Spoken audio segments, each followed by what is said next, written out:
처음에 제가 유튜브 하기 전에 블로그를 시작할 때, 혼자 그런 생각을 했었어요.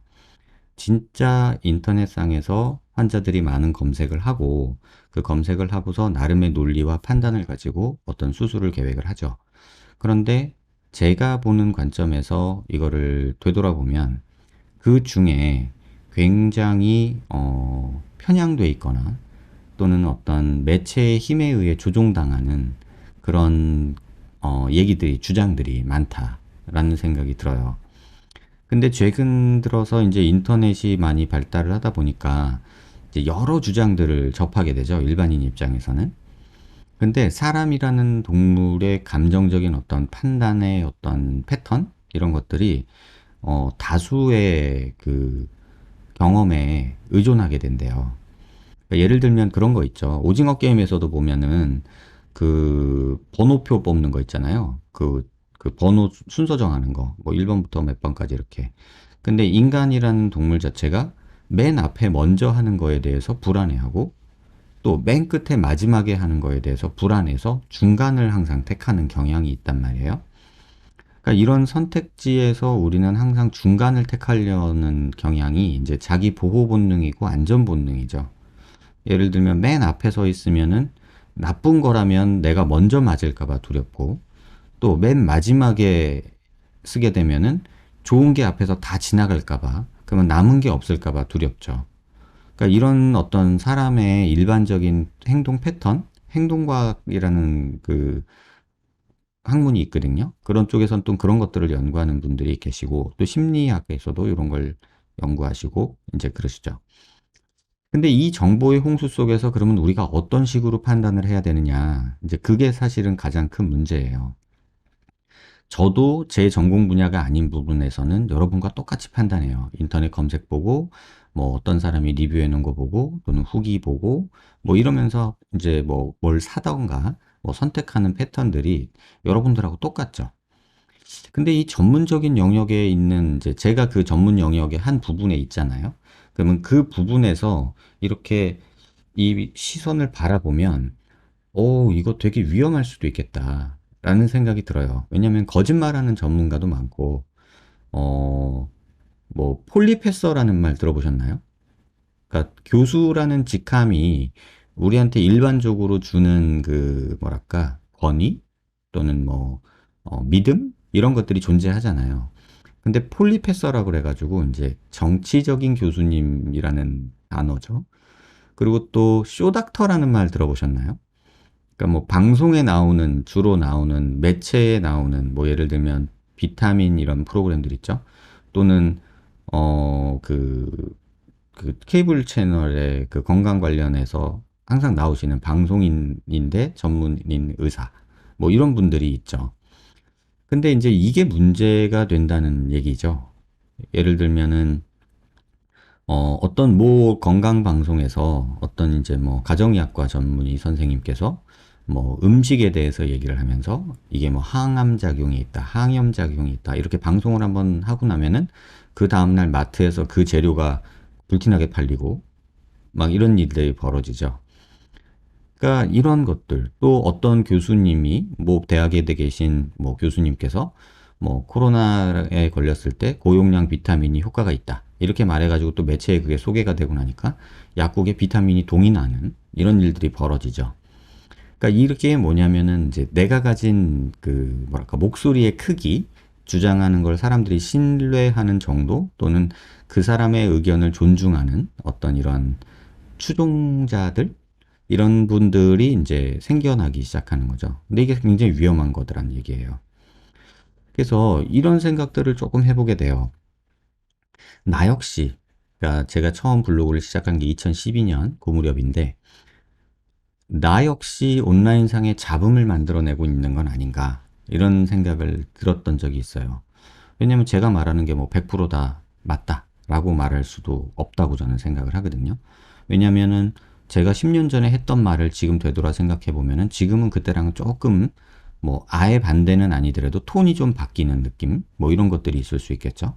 또는 내가 안전하다고 자신만만하게 사용하던 그런 수술 방법들이 한 10년 지나고 나서 보니까 이거 좀 아닌 것 같아. 이런 생각이 드는 것도 있거든요. 제가 존경하는 두 선배 성형외과 의사 선생님이 계신데 그분들을 존경하는 이유는 딱 하나예요. 뭐 그냥 편하게 말씀드리면 제 은사님이신 박철 교수님이 계세요. 그러니까 귀 성형을 주로 하시는 귀 재건 수술을 주로 하셨던 선생님인데 제가 레지던트 트레이닝 동안에 굉장히 많은 귀 성형 수술을 하시고 또 논문을 많이 쓰셨죠. 그래서 그게 그냥 진리인 줄 알았어요, 저는. 그냥 그 선생님이 말하면 그게 법이었어요. 왜냐하면 귀 성형에서 그분 따라갈 사람은 없었고 월드 클래스의 수술 케이스와 수술 실력을 가지신 분이었기 때문에 그냥 그분이 귀에 대해서 뭐라고 말하면 그냥 그건 법이었어요, 그거는. 그래서 거기에 무슨 뭐 이를 달거나 토를 달 그런 사람이 없었죠. 그런데 그분이 지금 이제 거의 이제 지금 아드님하고 같이 개업을 하고 계신데 최근에 논문을 하나 쓰셨대요. 근데 그 내용이 조금 저한테는 개인적으로 충격적이고 굉장히 존경스러웠어요. 그게 뭐냐면 10여 년 전 내가 해왔던 그 방법들이 지금 되돌아보고 롱텀 한 10년 정도 지켜보니 이 방법은 별론 것 같아 라고 논문에 결론을 내리셨어요. 이게 보통의 일이 아니에요. 왜냐면 내가 쌓아오는 상아탑을 내가 무너뜨리는 거거든요. 그러니까 이런 자신감, 이런 어떤 학자로서의 정직함, 이런 것들을 갖추기가 사실은 쉽진 않아요. 왜냐하면 내가 갖고 있는 것들을 다 무너뜨리는 거기 때문에. 이런 것들이 제가 보아온 이 전문가 영역에서의 모습들이에요. 그래서 내가 뱉어놓은 말 때문에 어쩔 수 없이 달려가는 경우도 있고, 내가 뱉어놓은 말을 지키기 위해서 잘못된 걸 알면서도 시행하는 경우도 있죠. 예를 들면 이제 뭐 그냥 저희 의사들끼리 이건 환자들의 시각하고는 좀 다를 수 있어요. 많은 전문가 집단에서 얘기를 하기를 이제 수술방에 CCTV를 다는 게 이게 전 세계에서 유일한 경우고 되게 이제 뭐 의아한 이제 경우예요. 근데 이제 환자들이나 일반인 시각에서 보면은 그만큼 수술실 안에서 엄청난 불법과 문제들이 발생을 했기 때문에 그런 거를 뭐랄까 사회적 안전장치를 만들 수밖에 없다라는 당위성은 존재하죠. 근데 그거를 의사들이 입장에서 이게 결론이 어떻게 날 것이냐.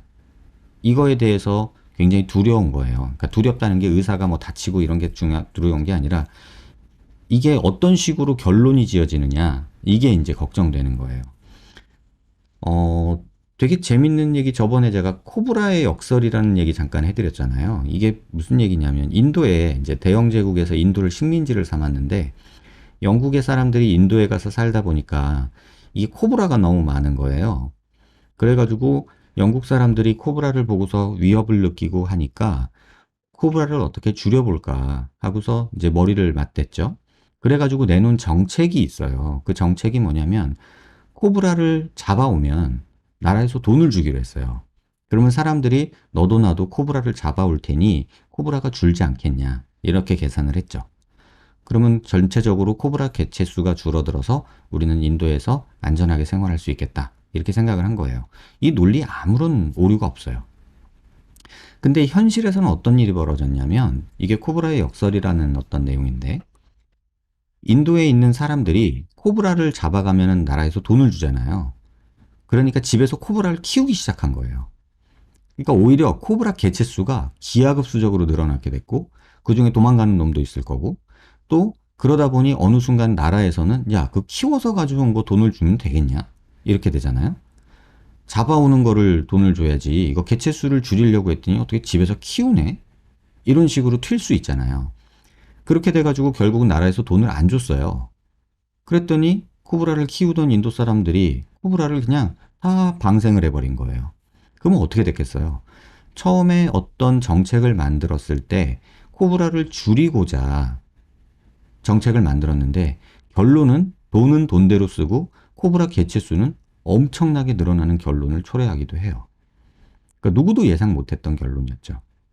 근데 현실에서는 이런 일들이 많이 벌어지거든요. 그래서 굉장히 조심스러워하기도 하고 뭐 그런 예들이 많죠. 뭐 금융실명제를 하면은 나라가 망한다. 그래가지고 엄청나게 그때 막 정부에서 막 진행하려고 했고 경제계 재계에서는 막 난리 난다. 우리나라 그러면은 뭐 20년, 30년 후퇴한다.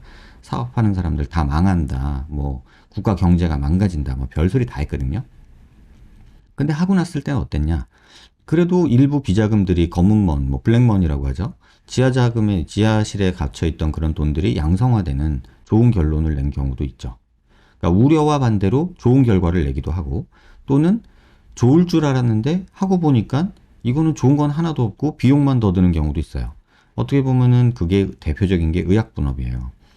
병원에서 약을 처방을 안 하고 약국에서 약을 처방을 한다는 그 미명하에, 또는 뭐 제약사와 의사 병원 간의 그 리베이트를 줄이고자 그런 제도를 만들었지만, 실제로 뭐가 좋아졌냐는 거죠. 의료비만 훨씬 올라가고 환자는 불편해지고 병원 주변의 대형 약국들만 호황을 누리는 상황이 돼버렸어요. 그러니까 이런 상황이 이제 예상치 못한 결론들이 나오기 시작하는 거죠.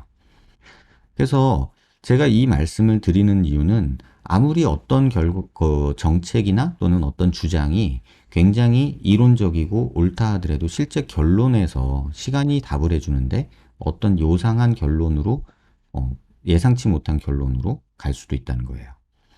그래서 인터넷에서 여러분들이 정보를 얻고 할 때, 그럼 도대체 어떤 스탠스에서, 어떤 입장에서 이거를 조금 현명하게 판단을 해야 되느냐, 이게 가장 중요한, 어떻게 보면 현명한 방법이 되겠죠.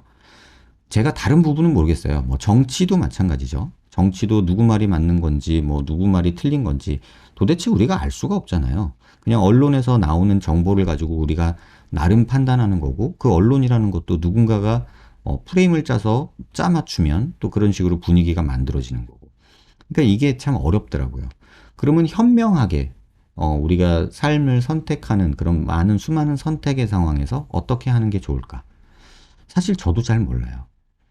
저도 제 전문 분야 아닌 다음에야 잘 몰라요.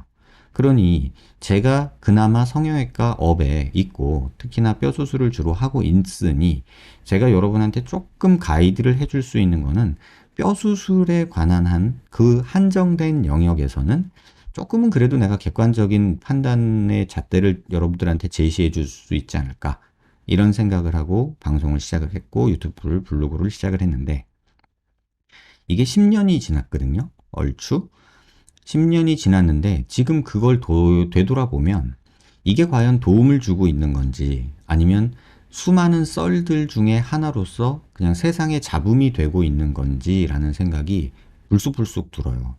사실은 요새는 보면은 논문도 거짓말을 하거든요. 그러니까는 논문도 거짓말을 하는 세상에서 도대체 어떤 정보를 얻어야 되며, 또 아까 말씀드린 뭐 대학 교수라고 다 믿어야 되느냐, 또는 뭐 유명한 선생님이라고 다 믿어야 되느냐, 또는 뭐 방송에 자주 나온다고 믿어야 되느냐, 아니면 뭐 큰 병원이라고 믿어야 되느냐, 뭐 이런 복잡한 선택지가 있죠. 그래서 그 얘기를 오늘은, 뭐 정답은 어떻게 제가 제시해 줄 수 없지만 그 여러 가능성, 제가 판단하는 그 영역에 있어서 그래도 뭐 밥 먹고 이 집만 하는 이 제가 여러분들의 제가 보는 시각은 이러합니다. 그리고 여러분이 놓치고 있는 부분은 이런 부분이 있습니다. 이런 얘기를 조금 해드리고 싶었어요. 정답은 없어요. 누구 의견이 맞을 수도 있고 누구 생각이 틀릴 수도 있고, 이런 다양한 의견이 존재하는 세계인데, 그런 세계에 우리가 시대에 살고 있으면서 현명해지려면 다양한 면을 받아들일 수 있는 지식과 내가 마음속에서 열린 마음이 있어야 되는데, 내가 원하는 거에 집착한 나머지 지식은 없으면서 내가 원하는 답을 찾아 헤매이는 서칭과 공부는 결국은 많은 그 상업적인 그런 함정을 깔아놨거든요. 지뢰밭을. 꼭 그 지뢰밭을 밟고 터지거나 함정에 빠질 수 있다는 거 꼭 기억해 주시기 바랍니다. 절대적으로 누가 맞진 않아요. 근데 말꼬리 잡는 논쟁들은 서로 피곤하지 않겠나, 이런 생각 다시 한번 해보고요.